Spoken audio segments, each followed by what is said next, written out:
Assalamualaikum warahmatullahi wabarakatuh. Di sini kami akan mempresentasikan sejarah perkembangan Information and Communication Technology atau ICT. Halo, perkenalkan nama saya Bella Febrianti dari Fakultas Pertanian, kelompok 3, kelas 2B. Perkenalkan, nama saya Gelar Mahbar Sumantri dari kelompok 3, kelas 2B. Perkenalkan, nama saya Karisma Melinda Putri dari kelompok 3, kelas 2B. Perkenalkan, nama saya Muhammad Aditya Valencia dari kelompok 3, kelas 2B. Perkenalkan, nama saya Fuad Rahman Hakim dari kelompok 3, kelas 2B, jurusan Agroteknologi. Hai, perkenalkan nama saya Siti Zara Mautujana dari kelompok 3, kelas 2B. Ataupun dikenal dengan TIK ya. TIK itu yaitu Teknologi Informasi dan juga Komunikasi. TIK ini mencakupi dua teknologi, yaitu teknologi informasi yang berkaitan dengan proses penggunanya yang sebagai alat bantu manipulasi. Yang kedua, pengolahan informasinya. Dan kita langsung saja kepada sejarahnya. Sejarah perkembangan TIK dari masa lalu sampai sekarang adalah sebagai berikut, yaitu yang pertama, Hewlett-Packard didirikan tahun 1939. David Packard dan Bill Hewlett menemukan Hewlett-Packard di garasi Palo Alto, California, Amerika Serikat. Produk pertama mereka adalah HP 200A audio oscillator yang dengan cepat menjadi alat uji yang populer bagi para insinyur. Walt Disney memesan 8 dari model 200B untuk digunakan sebagai generator efek suara untuk film 1940 Fantasia. Selanjutnya, yang kedua, Apple diluncurkan tahun 1976. Steve Wozniak merancang Apple I, sebuah single board computer dengan spesifikasi di tangan dan pesanan untuk 100 mesin. Seharga $500 Amerika masing-masing dari Byte Shop. Ia dan Steve Jobs memulai bisnis mereka sekitar 200 mesin terjual sebelum perusahaan mengumumkan Apple II sebagai komputer lengkapnya. Dan yang berikut, yang ketiganya. Yang tiga, hard disk drive pertama hadir di tahun 1990. Seagate Technology menciptakan hard disk drive pertama untuk mikrokomputer ST506. Disk menampung 5 MB data, 5 kali lipat dari floppy disk standarnya, dan sesuai dengan ruang drive floppy disk. Seagate dengan cepat menarik pelanggan besar seperti Apple, Computer, dan IBM. Dalam beberapa tahun telah terjual 4 juta unit.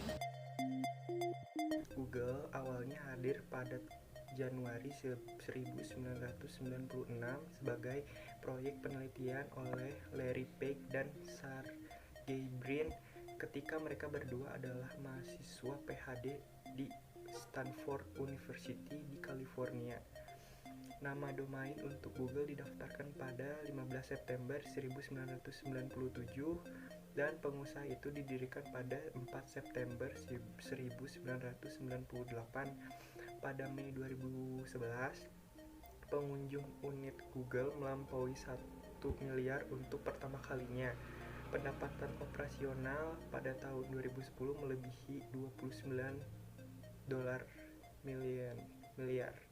Nah, selanjutnya Facebook hadir pada tahun 2004. Facebook adalah layanan jejaring sosial dan situs web yang diluncurkan pada Februari 2004, dioperasikan dan memiliki secara pribadi oleh Facebook Inc.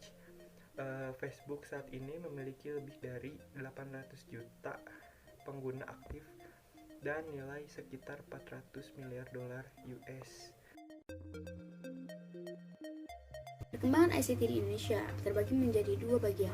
Yang pertama itu perkembangan di masa lalu. Perkembangan teknologi informasi dan komunikasi Indonesia telah ada sejak zaman praaksara. Lukisan gua di Sulawesi yang berumur 44.000 tahun menjadi bukti perkembangan informasi dan komunikasi Indonesia pada zaman praaksara.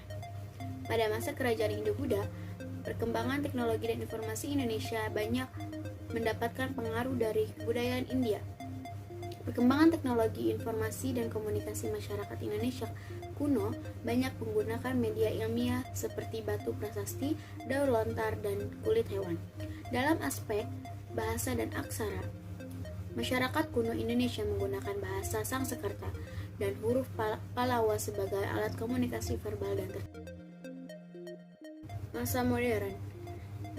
Masa modern teknologi informasi dan komunikasi modern di Indonesia sangat berpengaruh oleh penemuan-penemuan baru yang ada di negara industri Eropa dan Amerika.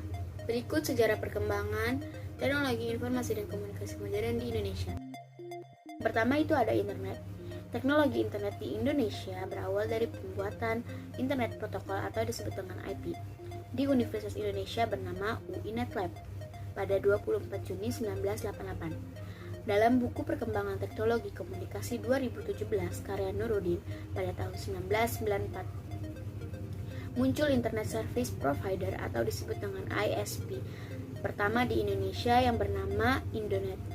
Indonet berhasil membangun sumbangan awal ke internet dengan menggunakan teknologi dial-up pada tahun 1995. Departemen Pos Telekomunikasi menerbitkan izin usaha terhadap ISP Indonet dan Rednet sebagai bentuk dukungan terhadap perkembangan teknologi internet di Indonesia. Yang kedua yaitu radio. Perkembangan radio di Indonesia telah ada sejak tahun 1920-an. Pemerintah kolonial Belanda membangun beberapa stasiun radio di kota-kota besar, seperti Batavians Radio Vereniging atau BRF dan yang lainnya. Pada tanggal 11 September 1945, pemerintah Indonesia berhasil mendirikan Stasiun Radio Nasional Indonesia yang dinamakan Radio Republik Indonesia atau RRI. Yang ketiga yaitu satelit. Perkembangan satelit di Indonesia berawal dari pembangunan sistem komunikasi satelit domestik atau SKS di Palapa pada masa pemerintahan Orde Baru. Satelit Palapa berhasil diluncurkan pada tanggal 8 Juli 1976 dari Kevin Kennedy, Amerika Serikat. ICT in Agriculture. Pengertian dunia pertanian di sini tentunya mengacu pada konsep atau sistem agribisnis. Pemahaman mengenai konsep atau sistem agribisnis menjadi penting agar dapat secara komprehensif dalam memahami aplikasi teknologi informasi di seluruh subsistem pertanian. Oleh karena itu, penerapan ICT yang dimaksud di sini tidak hanya mencangkup pertanian dalam konteks budidaya, namun ke semua sektor di bidang agribisnis, mulai dari sektor sarana produksi maupun pasca produksi, dan jasa penunjang. Di Indonesia, pertanian tidak bisa dilepaskan karena negara Indonesia sampai saat ini masih merupakan negara agraris. Oleh karena itu, pertanian memegang peranan penting dalam memajukan perekonomian masyarakat. Sektor pertanian Indonesia tidak pernah lepas dari permasalahan yang setiap tahunnya selalu membuat petani kesulitan. Salah satu masalah sektor pertanian di Indonesia adalah teknologi pertanian.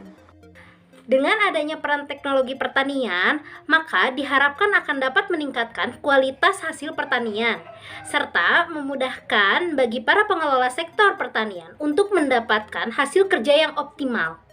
Akan tetapi, pertanian di beberapa wilayah mungkin masih belum sesuai untuk diterapkan secara keseluruhan, karena masih harus mempertimbangkan beberapa faktor seperti kondisi alam, tenaga ahli yang mengoperasionalkan peralatan, serta pengetahuan masyarakat tentang teknologi pertanian. Apabila tidak ada perubahan dalam bidang teknologi pertanian, maka pembangunan pertanian pun terhenti. Produksi terhenti, kenaikannya bahkan dapat menurun karena merosotnya kesuburan tanah atau kerusakan yang makin meningkat oleh hama penyakit yang masih merajalela.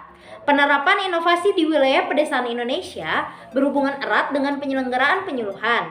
Penyuluh lapangan berperan penting dalam memperkenalkan inovasi teknologi pertanian kepada petani.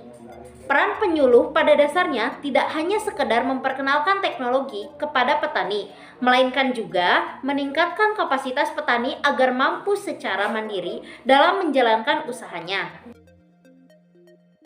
Contoh inovasi teknologi di bidang pertanian adalah teknologi sensor dan teknologi otomatis seperti gambar di samping. Oke, pertama, teknologi sensor dapat memberikan data yang konkret dan real time terhadap para petani. Teknologi sensor yang sedang dikembangkan saat ini adalah teknologi sensor bagi tanaman yang memanfaatkan drone untuk mendapatkan beragam data, seperti pertumbuhan hama, penyakit, dan permasalahan lainnya. Teknologi ini banyak dikembangkan di pertanian tanaman hortikultura dalam skala besar. Dengan adanya teknologi ini, penggunaan pestisida dan bahan kimia lainnya dapat lebih terarah dan efisien, sehingga mengurangi dampak negatif bagi lingkungan. Kedua, teknologi otomatis. Penerapan otomatis seperti ini masih terbilang sederhana, namun kini sistem otomatis yang lebih rumit sudah dikembangkan di Belanda. Terima kasih atas perhatiannya, kurang lebih mohon maaf. Demikian akhir presentasi dari kami, semoga bermanfaat untuk kita semua. Wassalamualaikum warahmatullahi wabarakatuh.